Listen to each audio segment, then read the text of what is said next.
Alright, I just got back from vacation. I should have missed too much from Moonrise. Huh. I basically missed the entire set.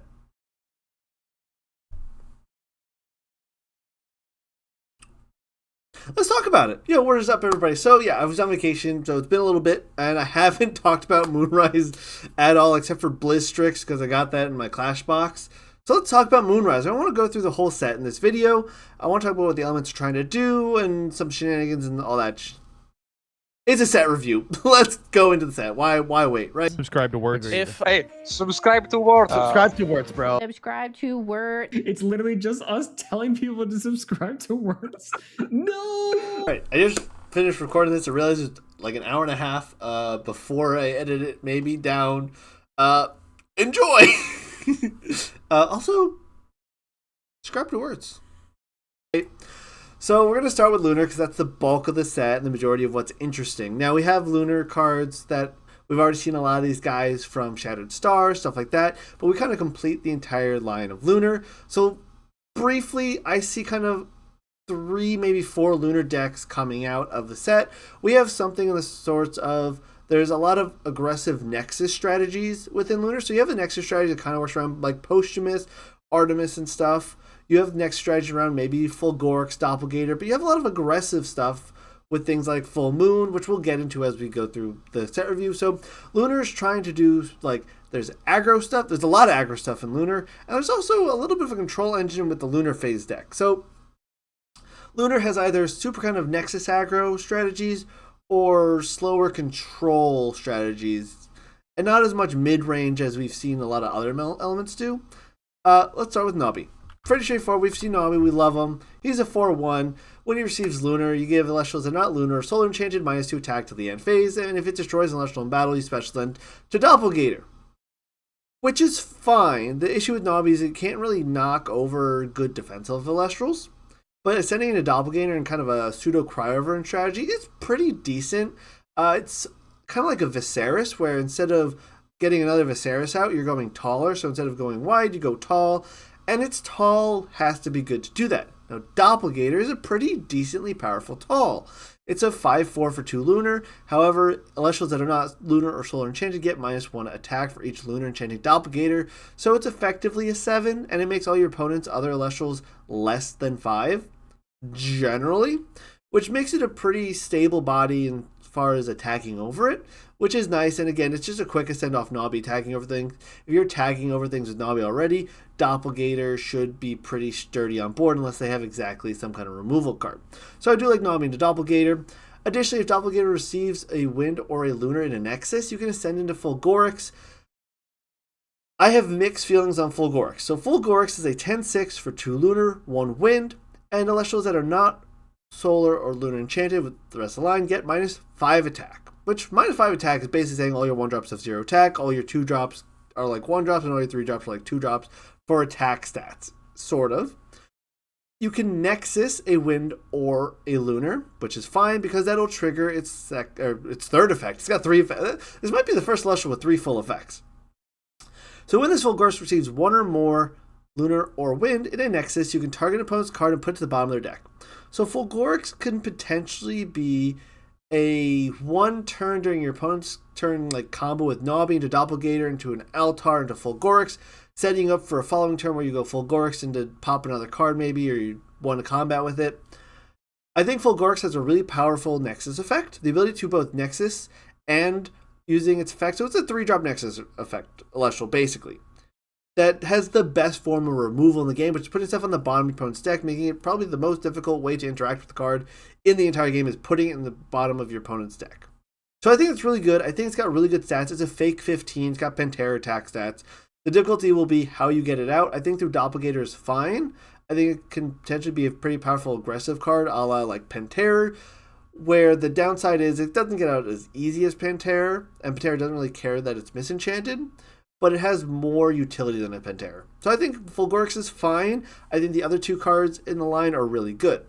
Moving on to the Fallen line, we have Fallen, which is a 3/2 that can let you normal cast search for an Artemis or a Theraheart added to your hand, and it gets 1 defense for each Lunar Enchanting Artemis on the field. I think that Fallenlight's fine in a world where like Elechick is good. It's just extra Elechics, but it has more abilities than an Elechick. So in the deck that is where you're trying to find Artemis, if you're trying to play like a suppression deck, you find Artemis with this, and it has a decent body unless it gets suppressed.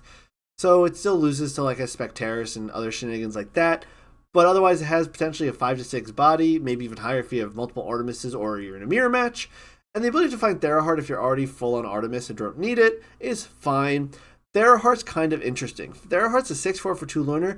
It's basically a bad Sonicore, but a good Sonicore. So the reason I say it's Sonicore is you can when a player activates a counter rune, you can disenchant 2 Lunar from an Artemis and negate the rune. Then you can special send it to Posthumous. This is kind of like a cross between Sonicore and the Camel 2, the second I don't remember the name of it, but the Lunar Solar Camel, the 2-drop, where your opponent's never going to trigger the effect to ascend it to its 3-drop form, but it has a threat as a 2-drop, and Theraheart being a 6/4 is fine for an attack stat. It's a pseudo Sonicore because your opponent has to deal with Artemis before they deal with Theraheart, or they just put themselves in a worse position by giving you Posthumous. There's also a world where, because it's threatening your opponent's counter runes, you can still use your counter runes to finagle with your opponent and constantly threaten, hey, I'm just going to negate your counter rune. So it's this weird, better, worse Sonicore that your opponent will never let you get to Posthumous with unless they have an exact answer to Posthumous in their hand and want you to burn all your spirits to get to it. So I think Theraheart is fine as like a weird aggro body in an Artemis deck, but you're never using this to get to Posthumous. Your opponent will never let you get to Posthumous with it. That's just the end of the story.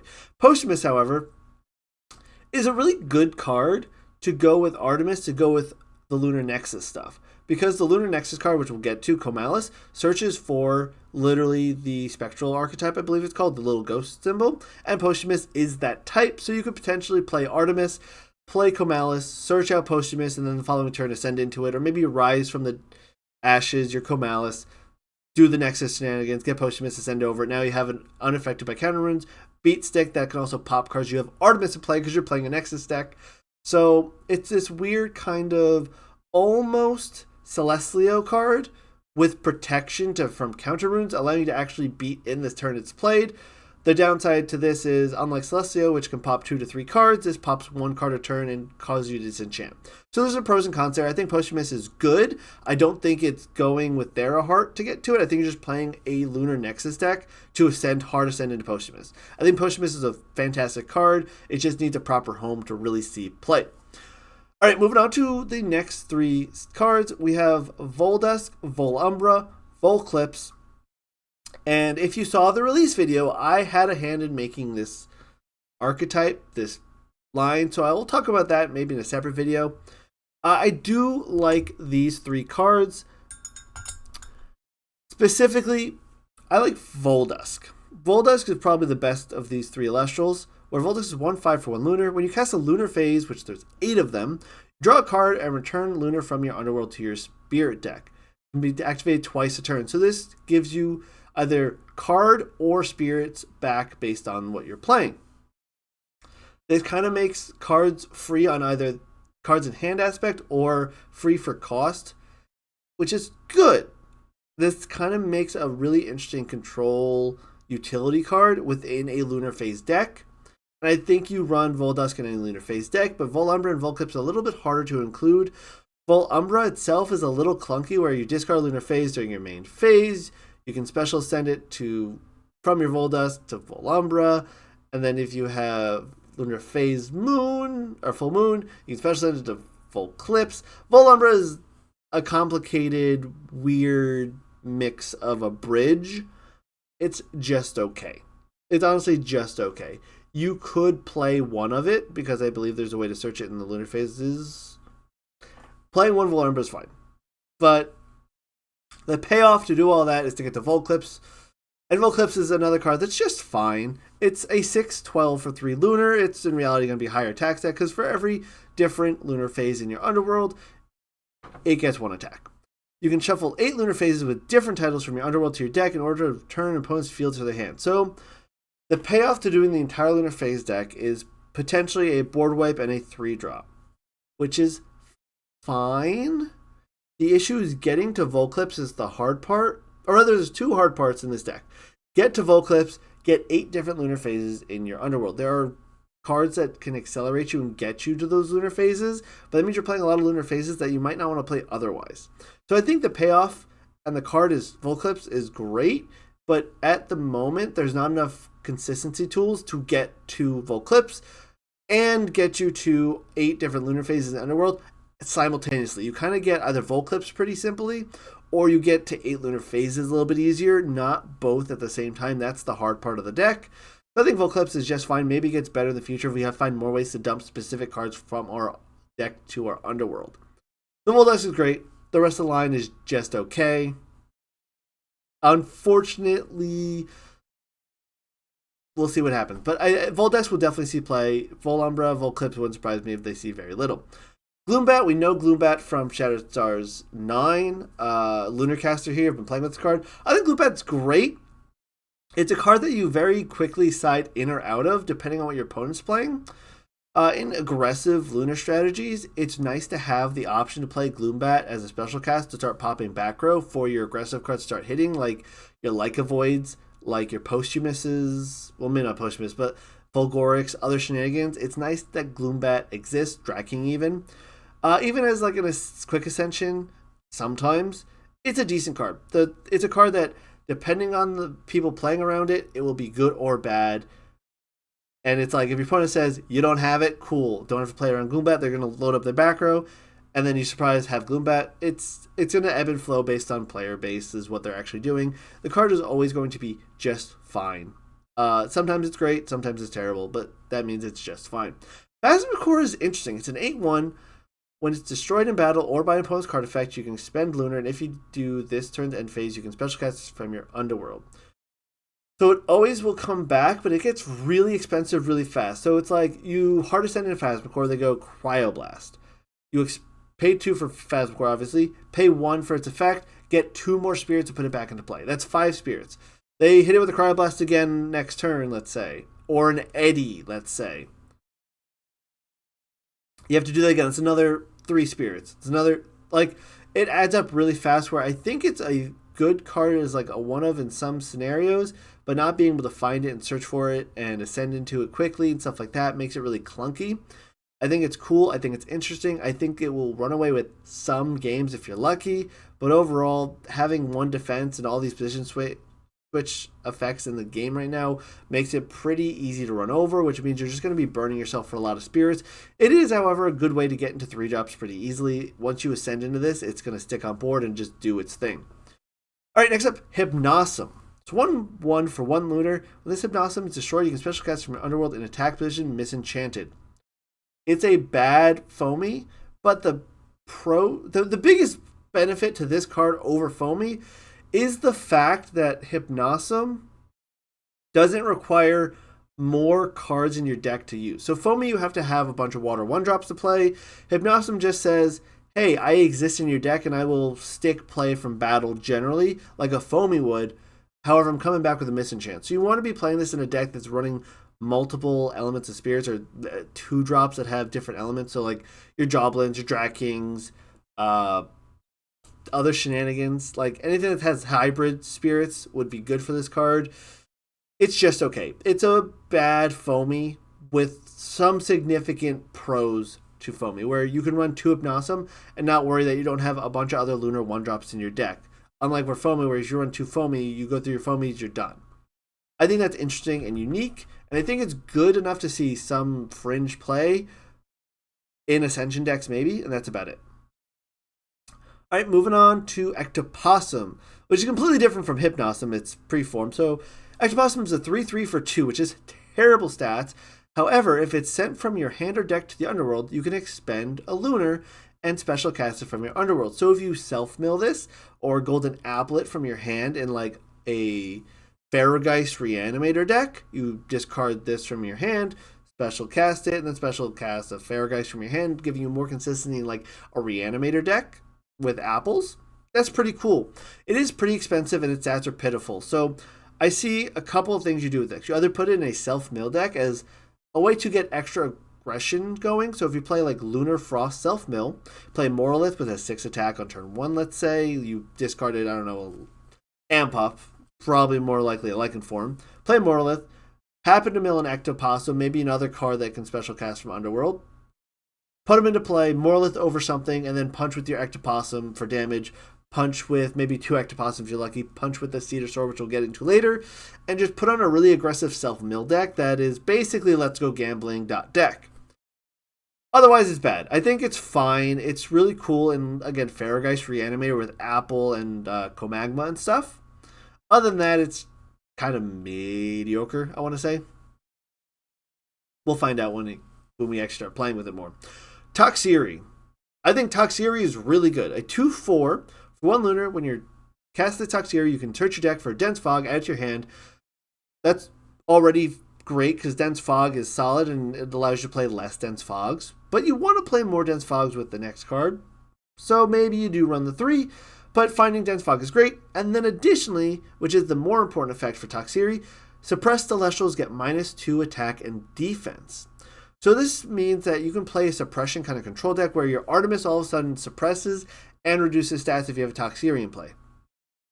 Your Dense Fog also becomes suppress all non-lunar and make all the non-lunars get -2 attack and -2 defense. It's a pretty significant stat drop.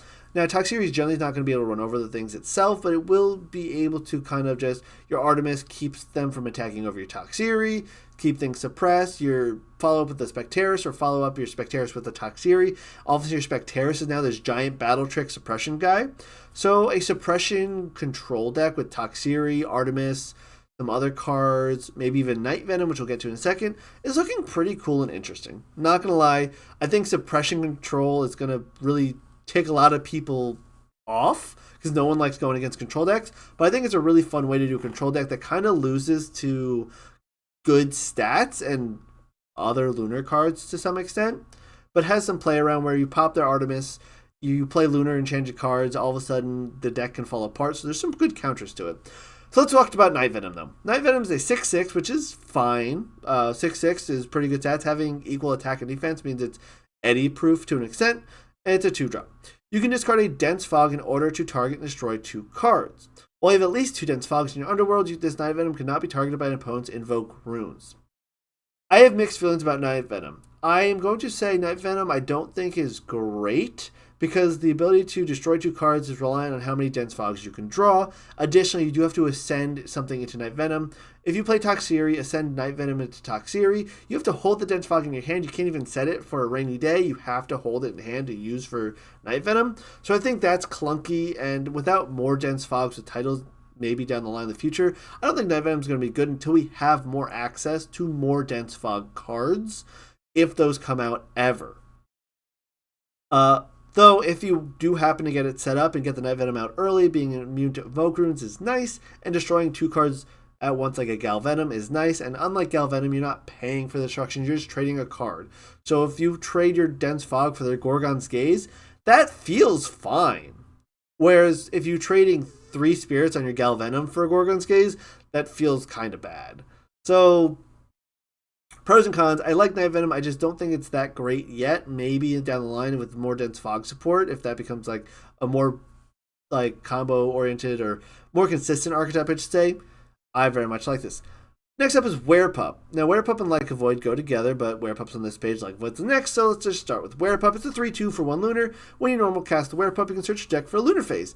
Add it to your hand, and when you cast a Lunar Phase full moon, you can special send this Werepup to a Like Void from your hand or deck. So Werepup will definitely see play with Voldus in a Lunar Phase deck. I don't think you always play Like a Void in the same deck, but if you're playing Werepup, you might as well always play one Like a Void. So play both. I think Werepup is fantastic, and I think Like a Void is really, really powerful. So let's talk about Like a Void. Like a Void's a 6/2 for 2 Lunar. It deals piercing damage and is unaffected by counter runes if you cast Lunar Phase Full Moon this turn. So if you play your if you play the Cub, if you play 1-drop, I'm already blanking on the name. It is pretty late for me right now. Full Moon to get 2 Lunar Spirits onto the Cub. Ascend, now you have 4 spirits on Like a Void, and it's dealing piercing damage and unaffected by counter runes. So it's like an aggressive Wasp Ivy with a way bigger core to it than the Poison Wasp Spivey deck. And it's a smaller combo package where effectively it kind of creates this one card combo where you go, okay, play the 1-drop, get Full Moon, set Full Moon. Your opponent goes to attack or whatnot. You go, cool, Full Moon, ascend to Like Void. Like Void is too big to beat over now. Yes, you lose counter protection, but now this giant aggressive piercing threat. So I think Like Void is really powerful. And I think there's ways to set up the Full Moon deck where you go like Voldus, do Voldus shenanigans for a bit, and then go into the Like Void combo near the end of it, soak up a bunch of spirits on board, and punch for game. I think that's going to be kind of the combo finisher for a control Full Moon deck. So I think Like Void and Voldus are both really powerful together, making the 1-drop Lycan playable with the rest of it. So I really like that deck. I like those cards. I think it'll be pretty powerful. Have a Cub is a 4/3 for 1 Lunar. Cannot be changed by your opponent's card effects. It's just okay. It's fine. Have a Cub is fine. I legitimately think the only time you play Have a Cub is a sideboard card going into Earth to stop Mudlets and going into like Mudlets, sorry, I just said, and Eddy decks and Tsunami decks. Like, Have a Cub, I think, is just literally going to be a side tech piece if position swap decks are powerful. Other than that, it's kind of garbo. It has a niche, and it does its niche well, so we relegate it to side decks. That's just how kind of it ends up being. Pulveror is pretty decent. It's a 2-drop self-ascending Tadpuff style effect where you disenchant a Lunar from your board, and then you can special send it over another Lunar Elestral, giving you a pretty aggressive 7-drop early on. Similar to like Cryoscorch, it's a setup 7 attacker for 2. Means it's probably going to see play, especially when there's looking to be a pretty decently good, or at least reasonably good, Lunar Nexus deck that is very aggressive. So it's just another piece of Lunar Nexus that's aggressive. Will it beat out other aggressive threats you can do in Lunar Nexus? I don't know. But I think Pulveror is pretty solid and good to play. But will it make up slots when there's other aggressive 2-drops that you can play in Lunar with the Nexus stuff? That's I'm not so sure. Drakid and Draking, I'm not going to spend too much time on these guys. We know them. We love them. Drakid's good against some elements, bad against others. Makes it a 2 to 3 of in your Rock and Hard Place decks, depending on what you're trying to do. And Draking is really good. Draking is a really powerful, aggressive finisher for a game where you pop some back row and just drop Draking and start swinging. I think with the addition of like Hurricane and stuff, you might see Draking a little bit more. But Draking is generally reserved for water decks with a Lunar Splash. Now that we have Lunar support, you might be able to play more Lunar cards with a Water Splash for Draking. We've seen that go pretty well in Elestriad so far. Shout out my Lunar casters. So I think Draking's really powerful as someone who's been playing Draking in the Elestriad. And I think it only gets better now that it has more support on the Lunar side of things. So we're not forced to play Water Draking. We can play some Lunar Draking. Corvuscull. So we're away from kind of the archetype cards now, more of the one-ofs. Corvuscull is a 2/4 for 1 Lunar. And then when it receives 1 or more Lunar, you can foretell 3 and exchange a foretold card with a card in your underworld. So you can't exchange a card that's a spirit and put a spirit in your deck awkwardly. This card's fine. It's like a better Ash Rabbit, where like Ash Rabbit, you're choosing like a card from your underworld to put into a set of 3 cards. You get to choose what card to put on top of your deck, but you have to wait to draw that card.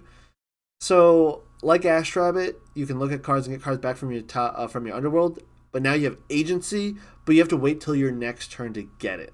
So it's cool that it kind of lets you manipulate the top of your deck and send cards you don't want from the top of your deck to your underworld. So if you're done with a certain card effect or you don't need it anymore, send to your underworld, get a card that you do want back from underworld on top of your deck to draw into it next turn, draw into it with maybe Aphros or Neck to the Gods, stuff like that. I think Corvuscull is really good. I just think we need a good control shell to run it in, and I think it goes pretty well with like Voldusk, where Voldusk wants you to just play a bunch of Invoke runes and Lunar Phases and stuff, and then Corvuscull will get them back, and then you can potentially trigger your Voldusk to get the card that you just foretold back into your hand right away to do something else. So I think Corvuscull is a really cool control piece in a control Lunar deck with Voldusk. Vandaloon reads Insane is just okay. The reason I say it's just okay is so you spend 2 to steal a face down room. They're a couple things your opponent can do now. They can chain it right away if it's a Gorgons or something to stop something else on your board, or maybe stop Bandaloon from attacking, etc. They can let it go, and now it's like, okay, they just gave you a terrible face down, or maybe they want you to then use their Gorgons on themselves because now you just burnt 4 spirits for a Gorgon's Gaze. And you have a 3-1 that's kind of mediocre in play. So I think Bandaloon is a card that you maybe play one of and just get a gotcha moment out of your opponent, or you play like this weird aggro strategy where you're just popping back row and stealing back row. But I think it's when you can just destroy back row and be done with it is better than just a chance of stealing it and your opponent can still chain to the steal effect and play it anyway. So Bandaloon is just okay to bad. Porky Wraith. When Porky Wraith enters battle with an Elestral, you can give that Elestral -2 attack for each Lunar enchanting this Porky Wraith till end phase. This is just a card that you put. So basically what you do is you go Porky Wraith, Artemis, and one set and you say, do I have Altar? And if I have Altar, I can combat trick you to death. I think Porky Wraith is okay in a Nexus deck as a one-of because you can search it off Comalis and stuff. But other than that, it's just okay to mediocre. It kind of is a fake stat all-star where it can just reduce stats a ton off Elestrals attacking if it gets a lot of spirits on it to begin with, and it's not a card you want to attack into, kind of like its Nexus form in Water where you kind of don't want to attack into it, but there's times where it's like it's just whatever, I can attack you with it now. So it's cool. I think the secret tech is dropping a Porky Wraith, running into something, letting it die anyway, so that your other cards get beat over something. I think that's the secret tech for it, but that is slow and expensive. Again, you play it because you can search it, and that's about it. And Comalis, which is what we keep talking about, that is the Nexus Elestrals for Lunar. You can Nexus up to 2 Lunar. When you do, you can search deck for a Spectral Phantasm, a Ghost Celestial, which there's not a ton of targets. There's Cryptoris here, there's Posthumous, but not the rest of the Moose line specifically. There's the last 2 of the Pharaohgeist line.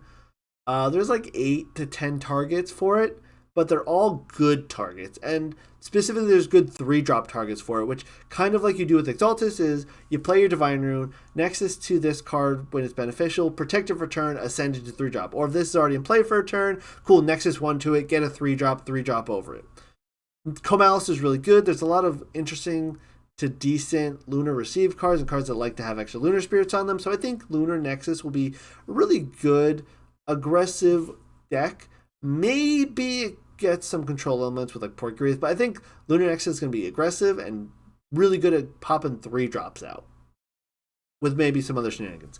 I really like Comalis. Comalis is good. It's Exaltus with an extra stat point, but a significantly smaller pool of Elestrals to find. I think it's just alright. Cryptoris is a 2/4/4 Lunar. Cryptoris gets 2 attack for each time you foretold this turn. You can expend Lunar in order to foretell 3 and add any number of Lunar Elestrals that cost at least 2 spirits from this way to your hand. Okay, so it's a Lunar Foretell card that sometimes it has good attack on your turn if you use its effect, and terrible and gets run over every other time from your opponent. So generally, I think you're just playing this in defense unless you need to run over something, or if you ways to foretell multiple times in a turn. The ability to add Elestrals that cost 2 spirits from your top of your deck to your hand is neat and interesting, and might allow it to see some play because this is a pseudo 2-drop searcher. So if there's a deck that runs a significant portion of 2-drops, I guess you play this. I think Cryptoris is fine and has utility, but is a little clunky. So we'll see what comes out of it. I think you play it in a couple of decks, like Necrolith and stuff. But other than that, I have trouble seeing multiples of it, but it's searchable off Comalis, so you could potentially run one without too much issue. And then Necrolith is the last full Lunar card here of Elestrals. It's a 7/3 for 2 Lunar. It can be normal cast with 2 Lunar if an opponent has at least 2 suppressed cards. When you cast Necrolith, you can destroy a suppressed Celestial. I think Necrolith is good, but I don't think you're going to be getting its normal cast, lift cast thing off often. Giving your opponent 2 suppressed cards is not impossible, but the best ways to do that is Artemis and Dense Fog, Lunar Phase Full Moon, or not Full Moon, sorry, Lunar Phase New Moon. So there's some invoke speed stuff that allow you to suppress cards, which might make this worth it, but that's a lot of setup for just Necrolith. I think you might play a Necrolith or two in a deck that suppresses consistently to just hard ascend over, play Artemis with it, Artemis suppress a card, then pop the Elestral that you just suppressed, and other shenanigans like that. I don't think you can run this as expecting to go Dense Fog, Slam Necrolith, because that's a 2-card slow combo that your opponent can see a mile away. So I think Necrolith is good. It's just going to be played in decks that, or rather, going to play it in a way that people expect a little bit less from. Like, people are going to say, oh, I'll just suppress multiple Elestrals with my Dense Fog decks and stuff like that. I think it's going to be hard to do that. I think this would be more easier to do stuff like Artemis and New Moon and stuff to suppress cards and pop them that way, and just hard ascend this card is probably the best way to play it. Moving on to the Earth now. So Earth has kind of got this strategy of Insect, Earth, Lunar matters with Ardbud, Aardvarm, and Titan. And then it also has a little bit of self-mill with Cetasar, and closes out with the new Sandstorm kind of control line. So 3 little archetype supports here. So starting with Ardbud. Ardbud's a 2/1 for 1 Earth, and you can disenchant from a insect card that you control to special send it to an Aardvarm. Also, when this Ardbud receives 1 or more Earth, you can search your deck for a 1-spirit Insectoid Celestial at your hand. That's a mouthful. So Ardbud is pretty good. It's a really good searcher. There are really good insectoids that you play, especially in Lunar Earth. You're looking at Viserys, Spectaris. Like, there are some pretty powerful Insectoid. Additionally, you could play this for other insectoids that you might want to play, like Larvacell and stuff like that. But in Earth, where it actually has some good Nexus effects, this allows you to search for your Viserys and Spectarises. Pretty good. And if you have a decent board where you go, like, let's say you go turn 1 Viserys, attack over something, you have 2 Viserys, you happen to keep in play, you follow up with the Ardbud. Ardbud find another card, disenchant from Viserys, get to Aardvarm, then pops your other Viserys, you get to Antitan, you filled your hand with a bunch of insectoids off that, and blow up a bunch of cards to your opponent. That's the dream scenario. So let's talk about Aardvarm real quick. I think Ardbud is good to great, depending on the meta. But Aardvarm is really interesting. It's a 6/3 for 1 Earth, 1 Lunar. When you cast it, you can search for an Insectoid Elestral of any cost, add it to your hand. Target destroy an Insectoid Elestral. If you do, you can special send this Aardvarm to Antitan your deck. So ideally, you're playing an insect deck, insect tribal basically, and using Aardvarm to pop a card you control to ascend to Antitan. Alternatively, since there are good Insectoid Elestrals in the format, Spectaris, Viserys, even maybe Phlegm Moths and stuff like that, like other shenanigans people might be playing, Aardvarm could potentially be really powerful in the mirror match or against any Elestral or any other decks that run Insectoid Elestrals. God, it's hard to say Insectoid Elestrals. So I think Aardvarm is a really good, funny tech piece, and if you're playing an Insectoid tribal kind of deck, you play Aardvarm to just special ascend into Antitan. You only need to run 1 Aardvarm because you can get it off Ardbud, stuff like that. So Aardvarm is fine. It's a funny haha gotcha moment against Insectoid Elestrals, but in its deck itself, it's fine. And Titan's really cool. I love Titan so much. So it's 11/8 for 2 Earth, 1 Lunar. You can discard an Insectoid card from your hand in order to target destroy a card. This effect can be activated twice in a turn, and while there is an Insectoid Elestral on the field, Titan's unaffected by your opponent's Elestral effects. This is a really cool card. So by the time it gets out, there's probably no more Insectoids on board, but if there is, hey, that's pretty cool. However, this basically can double turn all your insects if you're playing Insectoid Tribal, so a good portion of decks are Insectoids, turns them into Earthquakes and stuff, which is really cool. It's just Earthquake or Thunderstorm, it's any card. I think Titan's really powerful. I think it's got an okay protection effect. Having multiple Insectoids in play after you play Titan is a little bit difficult to ask, because you want to get Titan out fast. But having the ability to just discard your extra Viserys and Spectaris and stuff like that, and other shenanigans that might have an Insectoid tribal deck, makes this card really cool. It might be a little difficult to get into as a 3-cost without Aardvarm. We'll have to see, but you play this in like Earth Nexus packages with a Insectoid sub package. You can always equal links off Demeter to it, hard ascend into it, throw away a Viserys, stuff like that. So I think the card's pretty cool, pretty powerful, and interesting. There's a world where you go, cool, pop 2 back row by discarding these cards and then attack over your Elestral since it's got a decent attack stat. I love Titan. I could talk about it for days. I think it's a really cool deck. I can't wait to build Insect Tribal Earth Lunar deck. I think it's so cool. All right, we see Clovey. Clovey's getting a little bit of snow treatment because Cedar Star is a 4/6 for 1 Earth, 1 Frost. When the Cedar Star is sent from your deck to the Underworld, you can special cast it with either 2 Frost or 2 Earth. Expend an Earth in order to search your deck for a 3-cost Earth or Frost Celestial and add it to your hand. So Cedar Star is really weird. So you can either self-mill it to cast it misenchanted with its element, so it's either double Earth or double Frost, meaning you can't use its effect right away, so then you have to spend another card to then re-enchant it, which is going to burn what you want to do with it. Like this card, you want to special it into play to ascend into something that's a 3-cost, like a Centaur or maybe a Blistrix, but you can't search for those cards unless you properly enchant this first, but you don't properly enchant it if you self-milled it. It kind of Nombo weird anti-synergizes with itself, but I think that's fine, because I think if it came into play properly enchanted and then let you find a 3-drop and then ascend over right away, I think that might be a little powerful to like a little too high-rolly gambling of a deck. Where it is right now, I think is really interesting that you kind of have to find a way to enable it after using its special cast effect. So I think it's cool. There's a world where you just play it to get out like a quick 3-drop Frost or Earth Elestral that you have maybe a significant portion of in kind of an Avalanche self-mill Rise from the Ashes deck. That's probably its best home, is that kind of weird reanimator. I have a significant portion of Earth and Frost 3-drops in my deck that I want to try to special out as soon as possible. So I think it's cool in that kind of idea, but it's, I think, just okay. And then maybe, again, with like Ectoplasm, you can make this self-mill aggro thing work. It's pretty cool.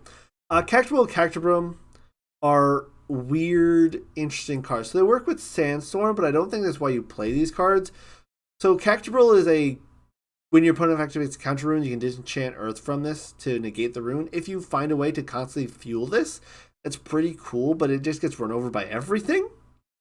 And then if you play Sandstorm, you can get to Cactobrum, which is can't be hit by Invoke runes. And then special cast is Cactobro. So Cactobrum is a control fuel card that gets you Cactobrals that stops counter runes. But since Cactobrum has pretty mediocre stats, or at least a mediocre attack stat for 2-drop, it's not going to be forcing your opponent to play counter runes. So those extra Cactobrals are just Nexus fodder or like Ascension fodder for other cards.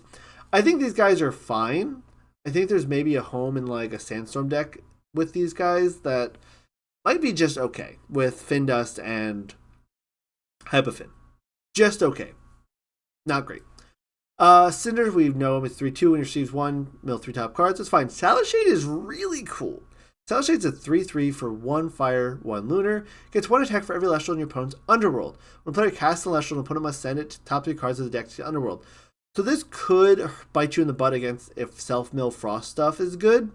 But I think this is a really cool mill card where I think this is a card that basically comes into play. Your opponent can't really attack over it. They have to kind of play the Elestrals after removing it. Otherwise, they're never beating over this with the Elestrals because it's going to be huge. When half your deck are Elestral cards, this thing gets big really fast. It's kind of cheap. As long as you can ascend into it, it's fine. Like if you play Ash Rabbit into Salashade and then your opponent goes, I don't know what to do.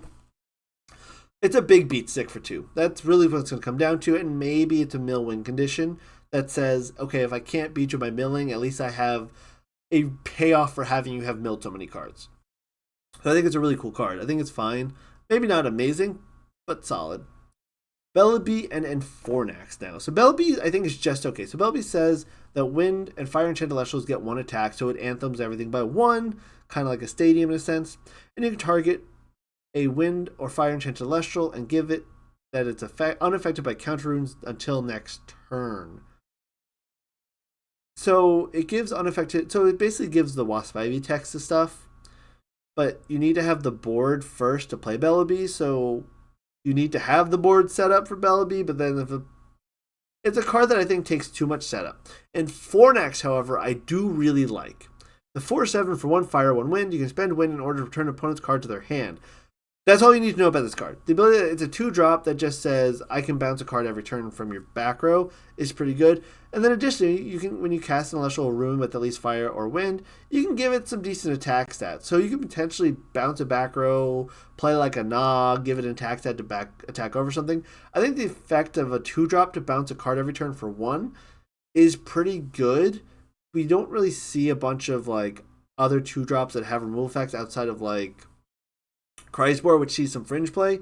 But the fact that this can bounce any card, although it only temporarily removes it, I think is pretty good because asking for a 2-drop is a lot easier to ask than getting a 3-drop or some other card like a Stratomoth into play. So I really like him for next. Belleby is just okay.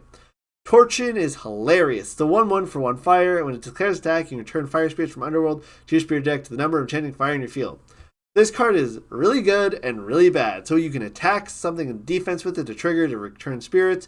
You need to have a lot of fire spirits on board to recover a lot of fire spirits. So effectively, this effect only is relevant once because you play it, attack with it, recover some spirits, and then where are all your fire spirits? If you want to recover a lot of fire spirits, you have to have a lot of fire spirits in your Underworld and a lot of fire spirits on board. So after 1 or 2 attacks, if you go for I want to have a ton of fire spirits on board so I recover a bunch, okay, well now you don't have a bunch of fire spirits in your Underworld anymore, and vice versa. So generally having 2 to 3 fire spirits on board and Torchin is like a 1-of in your deck, I think will be fine, just to get some extra healing. You can search it off of Stoke the Forge, stuff like that, which I think is synergistic. So I think 1 of Torchin and Fire Stoke the Forge decks is fine and good. Otherwise, you never play this card. It's fun, though. I love it. I think it's really funny and enjoyable. Torchin's great. Torch Bro, let's go. All right, moving on to water. We have Snark. A 3/3 for 1 water. This guy's pretty good. So when he's cast, and that's any cast, not normal. So normal cast or special cast. Search your deck for an enchantment cost, Lunar Water, add it to your hand. That's explicit Water Lunar, so it has to be a Draking, a Joblin, High Tide, Rocking a Hard Place. I almost said Resting on Your Laurels for some reason. Pretty good targets overall, which I think makes Snark really powerful, especially if you can like foamy into it and stuff like that. If you foamy into Snark, grab any of those cards I mentioned, combo like foamy into Snark, get Draking, ascend into Draking on the next turn, ascend into Joblin on the next turn. I really love Snark for that. I think Snark is going to be really powerful because I think its targets are also pretty good. Let's talk about Joblin. Joblin's an 8/4 for Water Lunar. You can expend water to change the position of Elestral that's not water enchanted, so it's got Sorlet's effect. Additionally, when one or more Elestrals change positions, you can draw a card. This card is pretty good. I think Joblin is a card where, when set up, Joblin wins you a game. Because you play Joblin, let's say you have some other Elestrals in play, you can change your Elestrals in play naturally their positions to get draws off Joblin if your opponent tries to do that. Also, you can get some draws off Joblin. If you play this with Eddie, you can turn Eddie into a position swap and draw. Tsunami is now move multiple Elestrals in. It turns Tsunami into a cantrip. Turns High Tide into a cantrip. Turns all these position swap effects into cantrips that just say, and now I replace myself. And there's a world where you set up Joblin effectively by having other cards in play and just go, cool, I play Joblin, move my things to attack position, draw a bunch of cards. And it's an 8/4 that's both Dense Fog and Tsunami immune, which is relevant as we've seen in the weird like Whale Lance Turbo stuff. So it doesn't have the Frost stuff, but Water Lunar. Like water 2-drops that are water plus another element are pretty consistent and easy to play. And he's searchable. I think Joblin's really good. I think you will play a deck with Joblin that just says, gotcha. Give me all these draw cards. I think Joblin's going to be really good in a Water Lunar kind of control deck. I think Joblin's insane. I think Joblin might be the best water card in the set. I legitimately think Joblin's insane. But that's just my thoughts. You may think otherwise. I think Joblin's good. Oistress. Reprint from the Water Starter deck. I think people forgot about this card because it's just okay.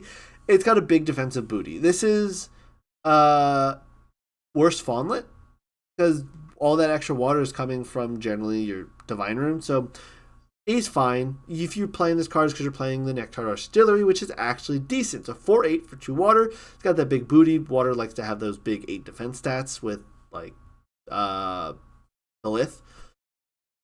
This Distillery is in your hand.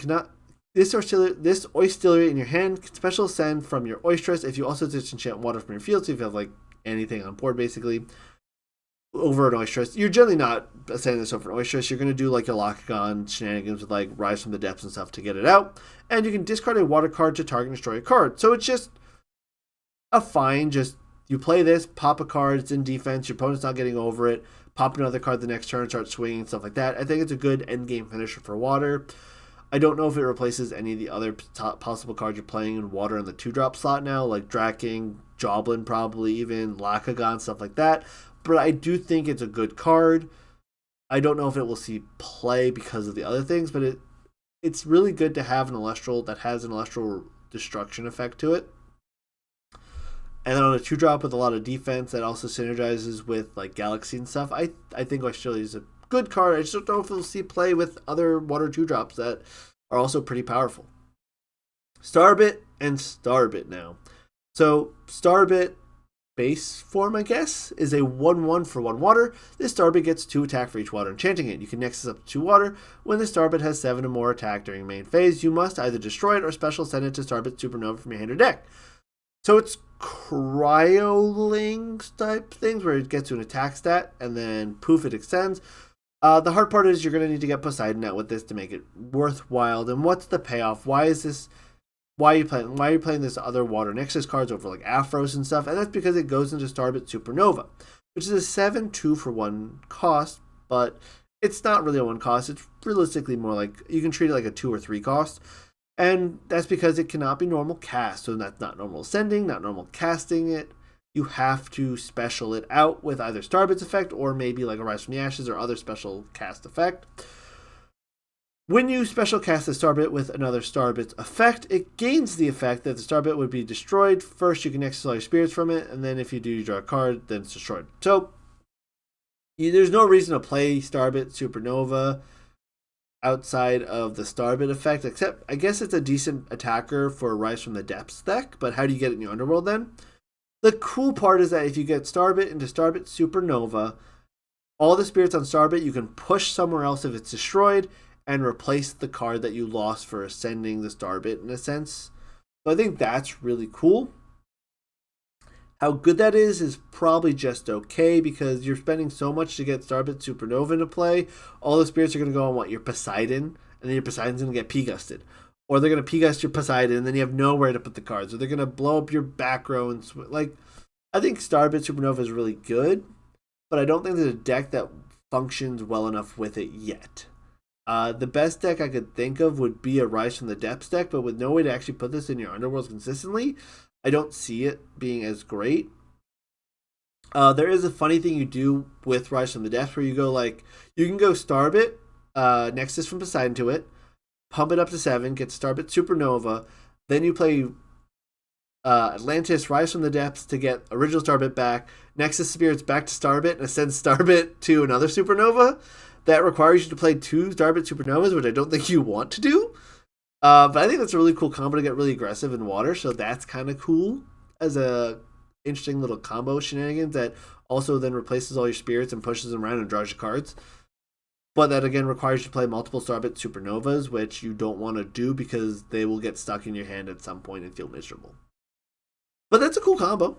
Next up we have Thunder, Electrify. Thunder finally got a 1-drop searcher, and it's terrible. Electrify is a 1/1 basically Boombat that searches for an Elestral that's 1 cost Thunder.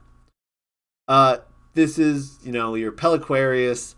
Why does it start with Peliquarius? Your Smoltuga. I should probably equate it to a Rummagem. It's an in-element searcher for 1-drop Elestrals, which should be good. However, because it's a disenchant effect, it's so slow that I think you only play this if you're playing Electronite and you try not to draw Electrify. Because then if you send it to Electronite, which is a 4/6, 1 Thunder, 1 Lunar, it's a Nexus card. You can Nexus 1 Thunder or 1 Lunar. And when it receives 1 or more Thunder, you can special cast Electrify from your hand or deck.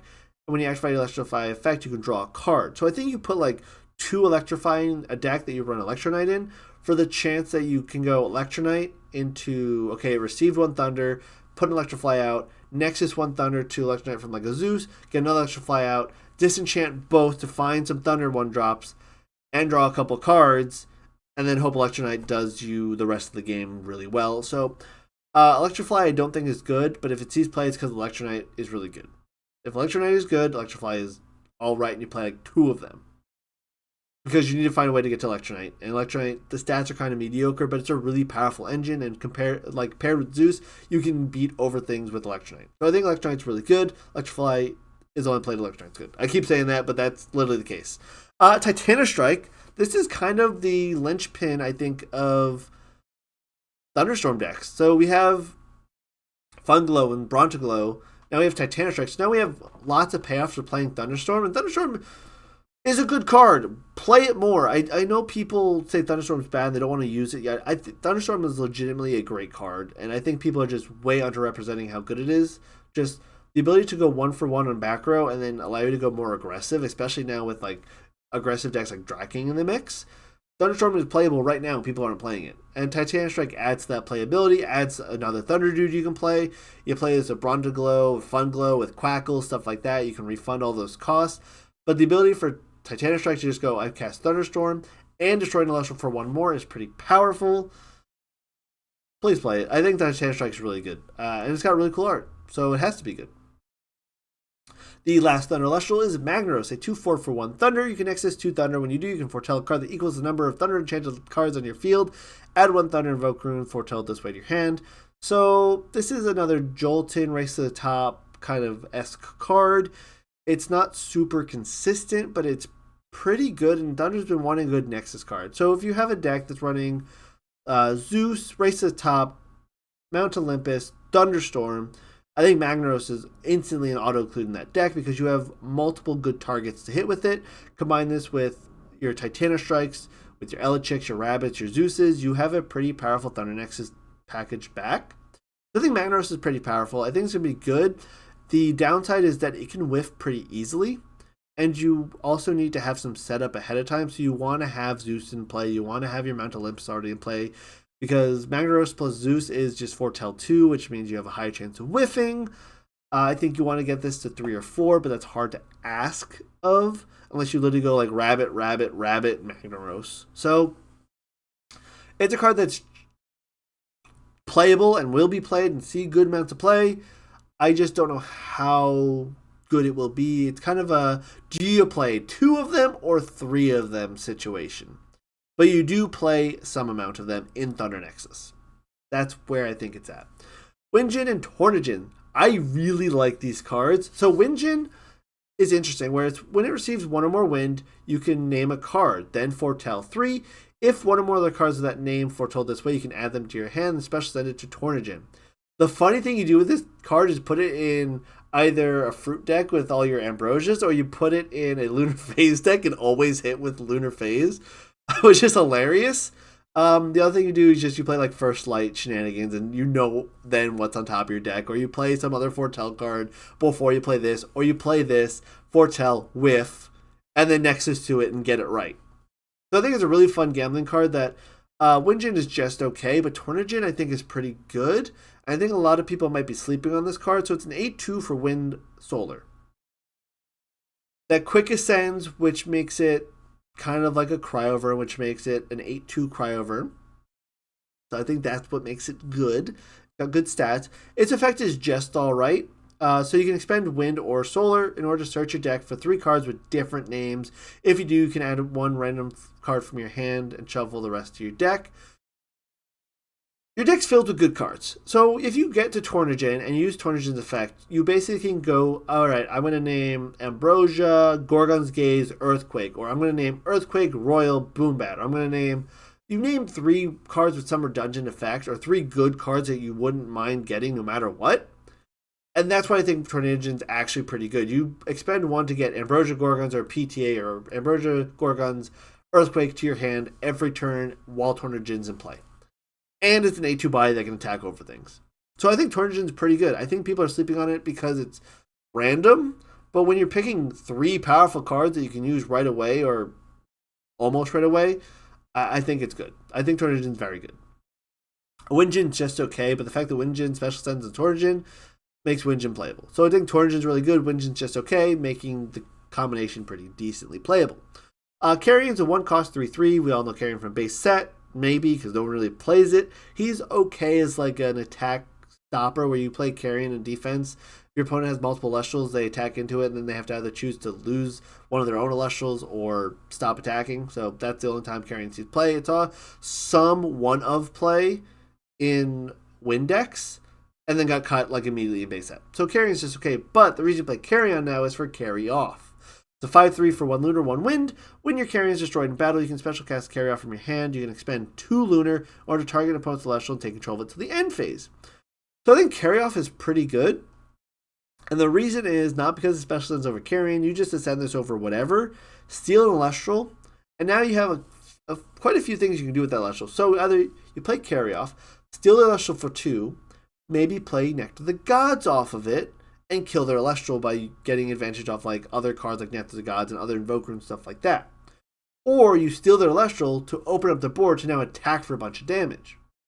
And then maybe you do like some Nexus shenanigans. So other things you do, you play carry off, steal your opponent's Elestral, circle the sky off their thing. So now you just turn Circle Sky into a removal cantrip that you carry off paid 2 for, but you turn carry off into removal, and then you cantrip for free with Circle the Sky and remove the like.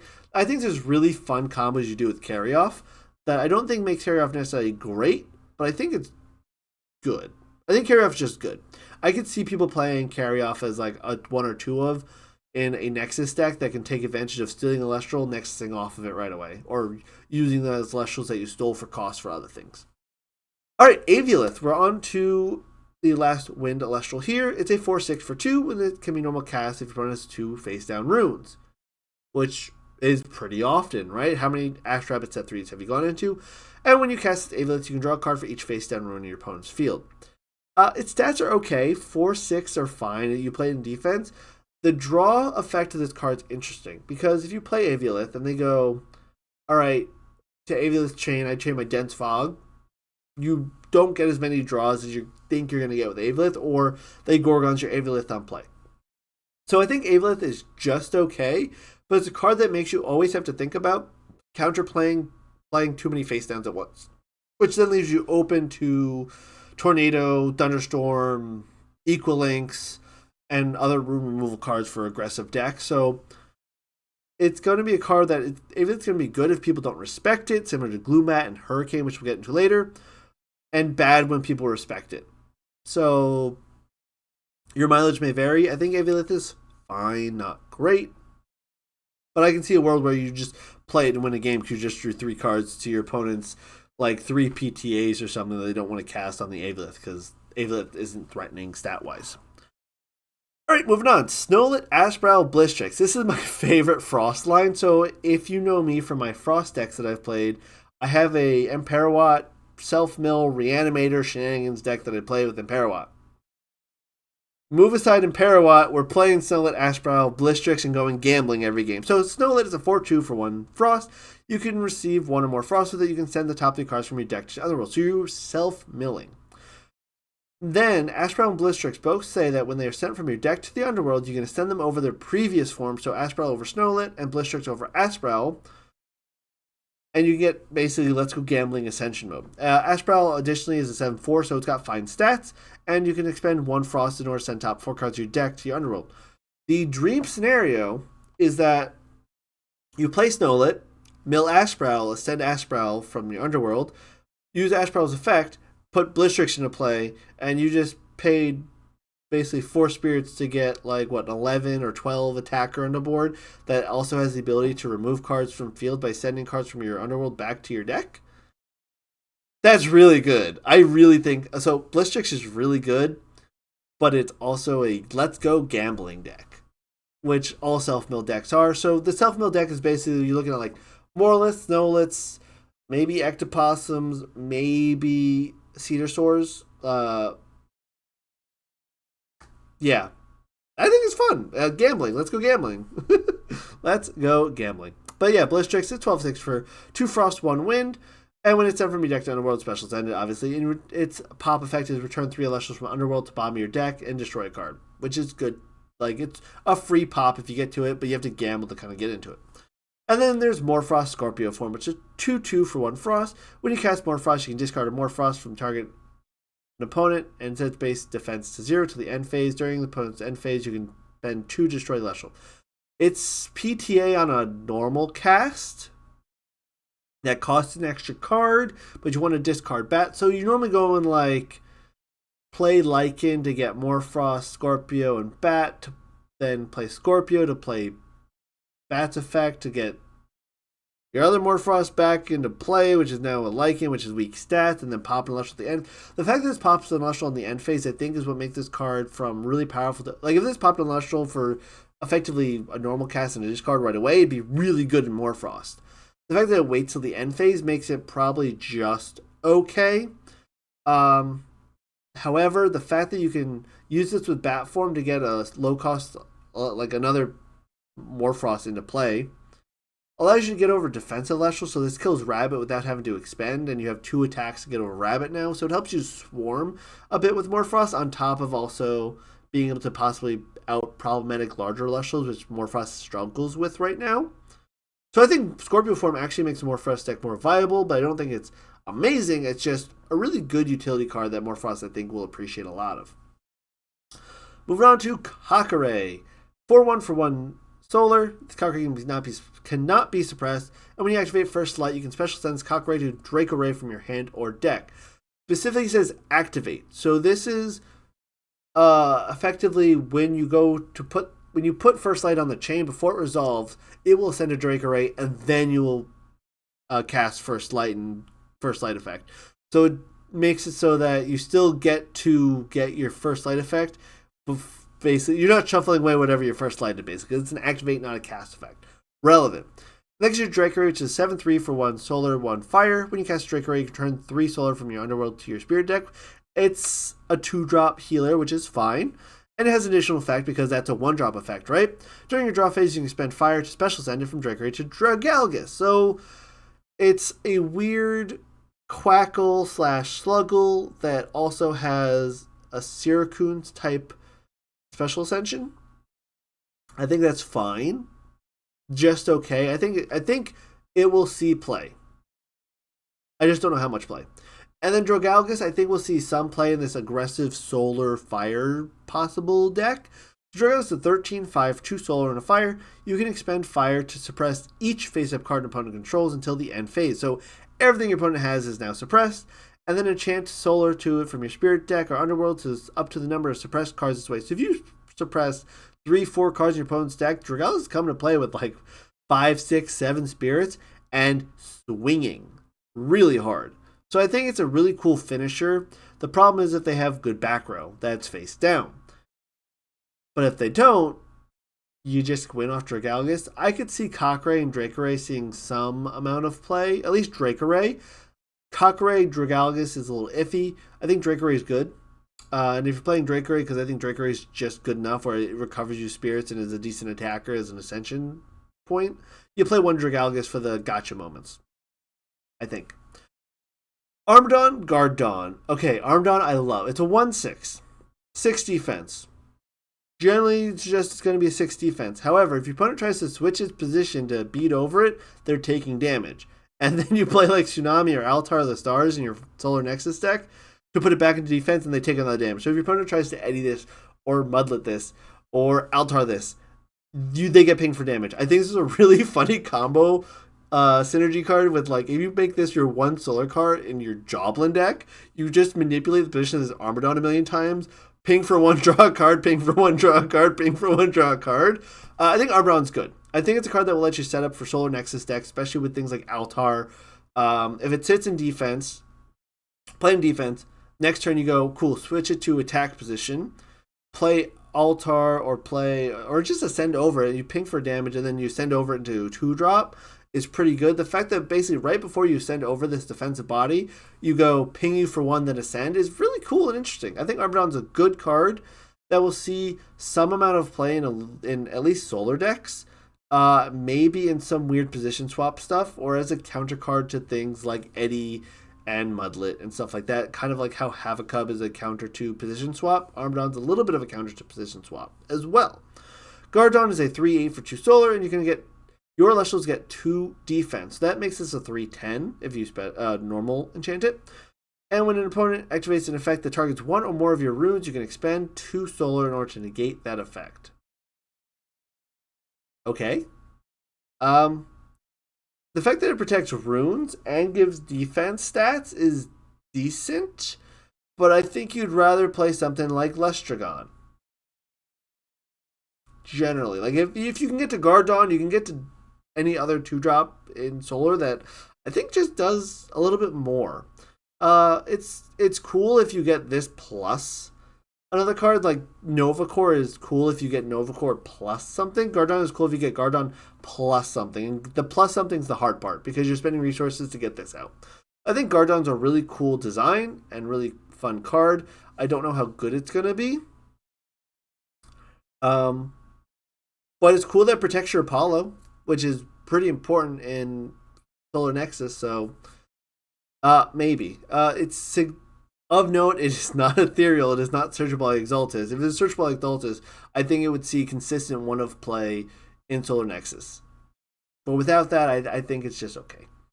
Luxomare and its Ascension, which we'll get into in a second, is really hard to parse. So it's a 4/5 for 1 Solar. It's a vanilla. It's a 4/5. That's all you do with it.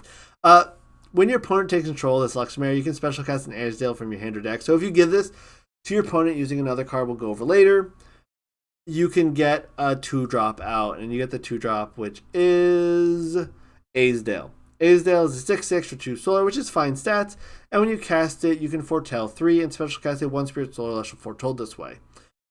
So there's a card that lets you donate the 1-drop to your opponent to get this out for free, and this might get you a replacement for the 1-drop. It's a really gimmicky, really fun deck. I think it's a really cool deck to explore. I don't expect it to be good because it's too gimmicky. Without more things that are like, if we had cards that were really good to give to our opponent for negative effects, this deck would be really cool. We don't have cards that have negative effects outside of the donate card itself, given the property, which we'll go over in a bit. So Azazel is cool, fun, and interesting. Not good. Artemis. We know Artemis. Artemis is fine. She's disenchanted to suppress a card till your next turn, basically. So the problem with Artemis is she's not reactive. When you might want to react and stop something from happening, you have to be proactive and hit something before it can happen. Then they might just ascend out of it or not use it anyway. Or if it's a Nexus Bank like a Zeus or whatnot that you shut off, they can just still use it for Nexus Bank. So I think Artemis is really good and utility, and you play it in almost every Lunar deck because it's good enough in every Lunar deck, but it's not great. So I think you just run a couple of it and you're happy to find it. If you're playing Lunar Nexus, you play 3 of. If you're playing any other Lunar deck, you maybe run 1 or 2 depending, but Artemis is just fine. I think it's a really good sideboard card as well, kind of like Dense Fog to shut off like Nexus decks, stuff like that. Shut off receivers, shut off Nexus cards that can't keep Nexusing turn over turn. So she's good in that respect. Maybe more relegated to side decks, unless you're specifically playing Lunar Nexus. Bow of Artemis is a 1-drop artifact that has no attack boost, which is unfortunate. And the Empowered Celestial deals piercing damage, which is pretty relevant-ish. And it declares an attacking Nexus Lunar from your Artemis to the Empowered Celestial. This is a cool little tech piece in like Doppelganger like shenanigans. Like you can play Bow of Artemis, Argo, where you go like, okay, cool, I'm going to attack you with my Nobby, and then ascend in my Nobby into Doppelgator, and the next turn you play Bow of Artemis on it, and you get the free Nexus trigger off, and I don't think Bow of Artemis is that great. I think I can see a world where you play it, but in most situations where you have access to Bow of Artemis, you have access to Bow of Apollo, and I think Bow of Apollo does what Bow of Artemis is doing better, so unless you can abuse that Nexus, you're just going to play Bow of Apollo instead. And now we get to the lunar phases. Now, the lunar phases and Voldus and stuff deserve their own video, so I'm going to go pretty quick through these cards. There are 8 of them, and some of them are good, some of them are bad, and some are just okay. And I think that's a good way to fit it. So, Lunar Phase New Moon is probably one of the better ones. It's a bad Earthquake, but in an archetype that doesn't mind being a bad Earthquake because you get advantage off the bad part. If target Celestial in the field suppresses the end phase, then you can expend an additional Lunar, making it the same cost of an Earthquake. Or against a 1-drop, and then against, it's a PTA, I should say. It's a PTA Earthquake, right? And discard a Lunar Phase, and if you do, destroy it. Now, discarding Lunar Phases could be beneficial. So that's not necessarily a downside, but it is an expensive Earthquake in a lot of cases with potential upside because you play this with Voldus and then all of a sudden it becomes free. Either the discard is irrelevant or the cost is refunded by 1. So that's pretty good. So New Moon, really good in Voldus decks and decent in just a Lunar Phase deck in general. Because you do have to discard another Lunar Phase, so you need to make sure you have plenty of Lunar Phases to 2-for-1 your opponent. And if you're playing a Lunar Phase deck, you have ways to turn that 2-for-1 into a 1-for-1.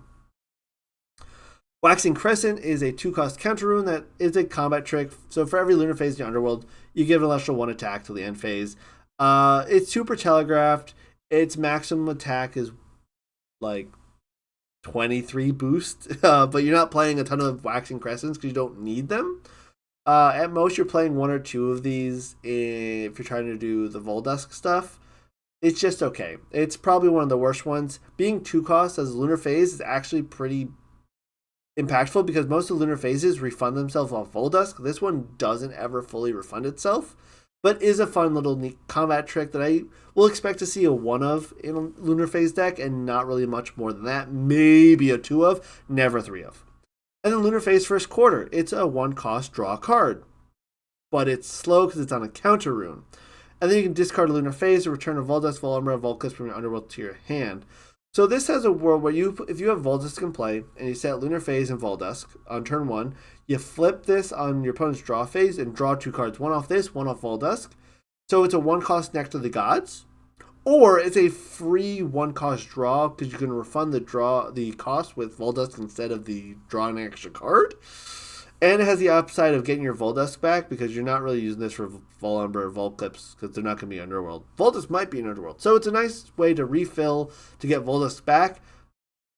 And in its archetype, you can draw 2 for 1, but it's slow because it's on a counter speed. Trade-offs, if you're probably playing 3 of this in your Voldus deck just because it's either a 1-cost Nog or a free draw 1 card. So I think you play 3 of these. Waxing Gibbous, a 1-cost counter rune. Target a Lunar Enchanted Celestial, change its position, which is nice if you're trying to do like your aggro Voldus, like an aggro Rabbit, having the ability to change it back to defense after attacking for either free cost or for a free card because you then refund it with Voldus. Or then you can expend 1 Lunar and discard a Lunar Phase. If you do, target Celestial cannot be destroyed by card effects once this turn. It's a little bit awkward because if they try to say Royal or Earthquake or Voldus and you activate this effect, you do have to switch it to attack position to stop it being destroyed by the effect, which then leaves it open for attacks. But if it's open for attacks, you can use it to switch it to defense, but then they could use an effect to destroy it. It's a card that looks like it has lots of utility, but in reality doesn't. But you will be playing at least 1 or 2 of these in your Voldus deck, I believe, just to give a little bit of that potential usability. It's fine. It's not great. Again, all these 1-cost Lunar Phases can be free to play, which is important, and why you might actually play them to begin with. At worst, with Voldus in play, this cantrips itself into another card on your following turn if you feel like you don't need this. Lunar Phase Full Moon is another card that you'd probably play 3 of. It's a 1-cost counter rune. Enchant up to 2 Lunar to an Celestial on your field. When this Lunar Phase is discarded by another Lunar Phase, you can foretell 3. So just the enchant 2 to an Celestial on your field is pretty good, especially for like the Like a Void line for all that piercing damage. To trigger receive effects is pretty good. But also, its discard effect is probably one of the better discard effects out of all the other discard effects on the Lunar Phases. Discarding this to foretell 3, especially when you can do things like Voldus to draw cards, stuff like that, is actually pretty impactful. I think Full Moon is really, really good, and something that you're going to be playing 3 of in almost every single Lunar Phase focused deck. That's whether you do just Like a Void, or you go for Voldus plus Like a Void, or just Voldus stuff, you're playing Lunar Phase at 3 of. And Lunar Phase Waning Gibbous. It's a 1-cost Invoke rune. Shuffle Lunar Phase, Volumber, or Volclipse from your hand to Underworld or Underworld into your deck in order to search your deck for a Voldus to add to your hand. So this is a way to get, if you're playing Voldus kind of control or anything, this is a starter to get to Voldus as soon as possible. Assuming you've already played a Lunar Phase. or you bite the bullet and 2-for-1 yourself to search for Voldus. I think Lunar Phase Waiting Gibbous is good, but it's not good enough to play. It's probably a 2-of, because if you already have Voldus, this card's basically useless. Yeah. You play like 2 of this. If you're playing Vol Umbra and Vol Clips, you will play 3 of Lunar Phase, just because it's a good way to get them out of your hand for something relevant in the moment. So it's alright. It's one of the worst Lunar Phases, but it has a good place in a Voldus deck. The Lunar Phase's final core is 1 cost Invoke Rune. Search your deck for 2 Lunar Phases, send them to your Underworld. When this Lunar Phase is discarded by a Lunar Phase, return 1 from your Underworld to your Spirit deck.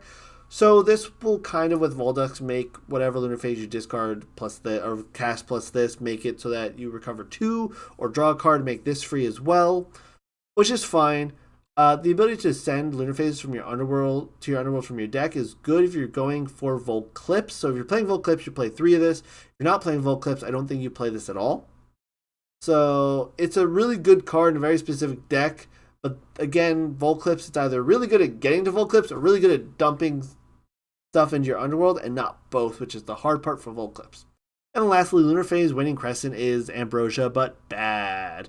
It's 1 Lunar, invoke, return 2 Lunar from your Underworld to your Spirit deck. So it's Ambrosia, but only for Lunar and 1 less. And if you discard it, you get to loot, draw a card, discard a card, which is fine. You play 3 of this, and even in some Lunar decks that you don't play Voldus in, I think you can still find a space for this card just because it's an extra mini Ambrosia. Maybe not if you're pressed, but it's a heal card Lunar, so it's already at least decent. And then it's got upside if you play Voldus. If you play this with Voldus, hey, you just played Ambrosia. If you play this Voldus, hey, you played Baby Ambrosia, Baby Nog at the same time. So I think Lunar Phase Waiting Crest is really good. You'll play 3 of it in any Lunar Phase deck. Temple of the Moon, it's Temple of the Moon. It's good because it's a stadium that helps Stadium Wars, help Lunar Elestrals get bigger. Cool. Lunar Nexus might like this a lot because it's pretty easy to get some pretty powerful attack stats off Lunar Nexus. Like Comalis can become a 7 attacker with Temple of the Moon and Artemis in play. So that is significant.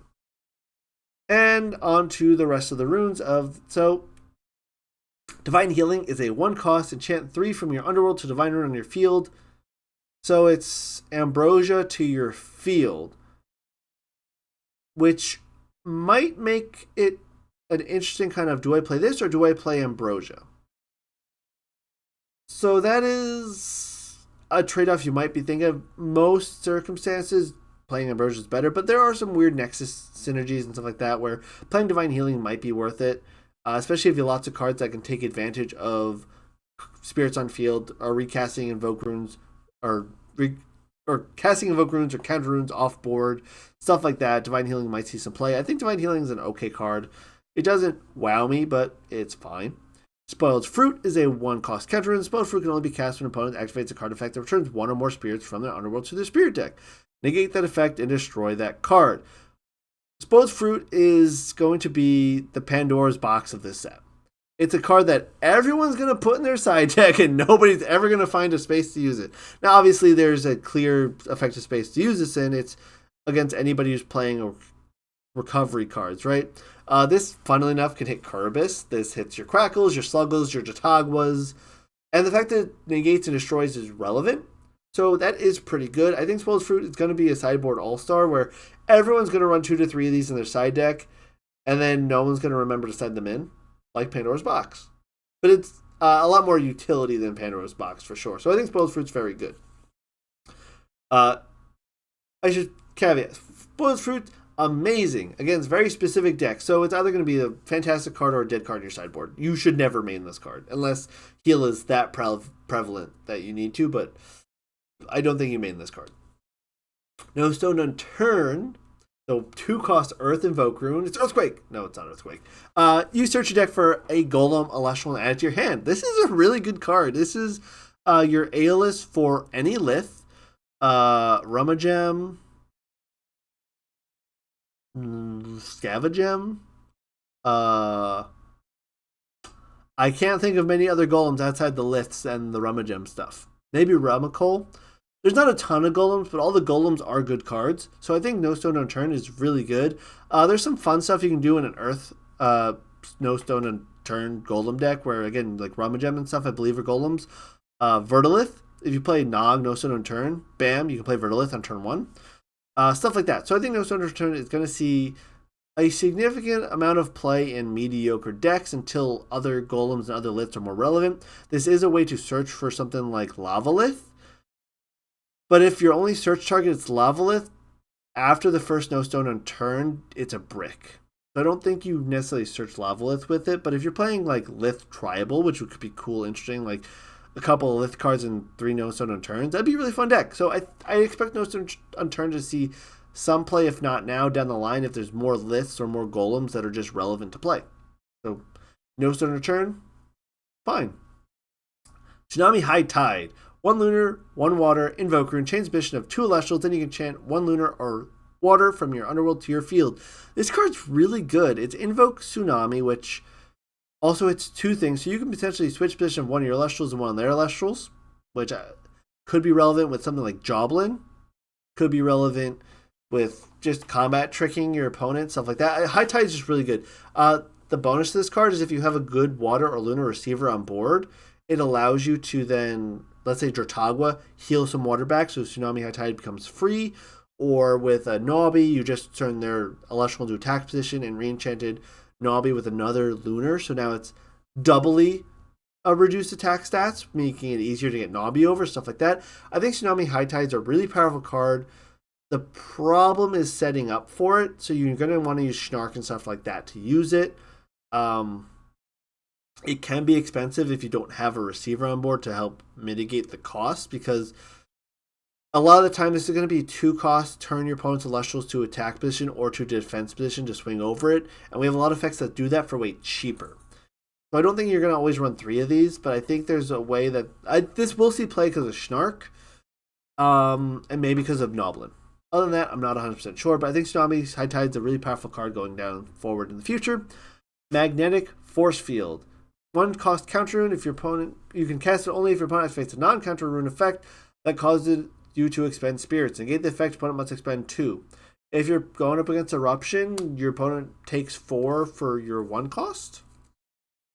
It's a sideboard deck against if Burn happens to be powerful. It doesn't destroy the card, so if they're doing like Krakatuga or Vesuvatuga against you, or Boltuga against you to get Eruption, it's not destroying the Eruption, it's not destroying the Krakatuga, the Vesuvatuga, so it's okay in that regard. It's a sideboard card that it's there if you need it. It's okay. I don't think it's that great, but it's there if you need it. Hurricane. Oh boy. 1 wind, 1 thunder, 1 water. Destroy all face down card or face down runes. I want to highlight this is the first 3 element card in the game. So there's wind, water, and the thunder on the bottom of the rarity symbol. I think it looks really cool. This card is either amazing or terrible. And it comes down to the more people respect Hurricane, the more Hurricane is bad. The less people respect Hurricane because people aren't playing it because it's bad, the more it's good. So it's this weird point in time right now where Hurricane is basically a 3-cost Thunderstorm that people will actually play because people don't like running Thunderstorm, but they'll somehow jump through hoops in their head to play Hurricane because it can destroy 2 cards for 3. There's almost never going to be a world where you go, opponent goes Ash Rabbit set 4 and you go Hurricane game over. That's not going to happen. If it does happen, that's hilarious. You deserve that win if your opponent does that. Hurricane's a card that I think people might side in decks that already run 2 to 3 of these elements already in their deck. But I don't think it's a card that you play in your main deck because people aren't going to not play around it. Like, they have to play around Gloombat, Aviolith, and this card. So if they're not respecting those cards are good. If they are respecting Hurricane, Gloombat, and Aviolith, they're bad. So it's a toss-up. It comes down to if your opponent's not respecting them because they didn't see you play those elements or didn't see you play those cards game 1, then they go, I can feel comfortable setting a bunch. Hurricane's good. I think Hurricane, because it's either amazing or absolutely terrible, is another card that just kind of lands right in the middle where it's okay. I can understand people playing it to force out people to play back row at an inopportune time or force them to know that you have it in your deck so they have to play around it. But it's a mind game card that I think is just alright. Aurora Borealis is a 1 frost card counter. Discard a card in order to enchant up to frost from your underworld to your field and return it frost from your underworld to your spirit deck. So this is effectively a free on spirit reenchant plus. Well, basically, it's free on spirit. You're basically spending a card from your hand to enchant a card from underworld to field. It could trigger, a receive effect off Catarant. It could load up an extra Terraform, so you can use this in a Morphos deck to discard your second Terraform, let's say, to then go, cool, now I'm going to discard Terraform and enchant this Terraform to disenchant from this Terraform to get my other, or to get another Morphos in play, stuff like there's a bunch of cool stuff you can do with Aurora Borealis. I don't think it's amazing, but going forward, we get more Frost Receive cards or more cards that want to disenchant effects in Frost. It could be a really powerful card. But right now, I think it's just okay. The claim to fame it has right now is that it is effectively a free counter rune that could be taken advantage of with more Frost Bat form and discards and enchant receives and disenchant effects. Which is a lot of things that could potentially make this card really powerful. So it's a wait and see card for sure. Cunning Offer is a 1-cost solar. Invoke Rune. Until the end phase, an opponent takes control of a target Celestial in your field, and the Celestial gains effect. When this Celestial is destroyed in battle, you must expend 3. This card is pretty gimmicky and bad, and is only played with the Solar Aramare and Solar Glidesdale gimmick shenanigans. Your opponent might not even let you attack over that thing to let you get the burn, but then you get the card back at the end phase, and it's like, if there were cards that had detrimental effects when they were destroyed, but for a trade-off of them being good in other respects, this card would be really good, because then you could play a card that maybe has a really bad effect, but you give it down to your opponent, they have the bad effect, and now you destroy and they take the double bad effect. Like, then it would be good. Cunning Offer is otherwise terrible. It's a card that has crazy future potential, but right now is just absolutely terrible. But I love the idea of it. So that's really cool. I think Cunning Offer is a really clever card that one day could be hilarious. I mean, it's hilarious right now, but it could be a fun hilarious instead of a bad hilarious. And Helios Slumber is the last card we'll go over today. It's a 1-cost counter rune for solar. Target Elestral in your underworld and put it on top of your deck. So this is another way to set up the top of your... So now Solar has a way to set up the top of their deck in both from their deck and from their underworld. I don't think Helios Slumber is great. I think it's fine if you need to recycle a one-of, or recycle a card that you need to win the game, or have in the self-mill deck, if you self-mill your Blistrix and you only have a Snowlit, but hey, now I have my Asprow in play and I can activate my Helios Slumber to put Blistrix on top and then mill it. Like, there's some shenanigans you can do with self-mill. I don't think you play this in a solar deck because you have other ways to manipulate the top of your deck in solar anyway. I think you just play this in a self-mill deck, and I think that's its main home for it. But that will be... Oh, man. All the cards so far in Moonrise. It's a lot to go through. This video got really long. It's going to take forever to edit and upload, but I hope you guys enjoyed it. See you guys in the next one. Peace.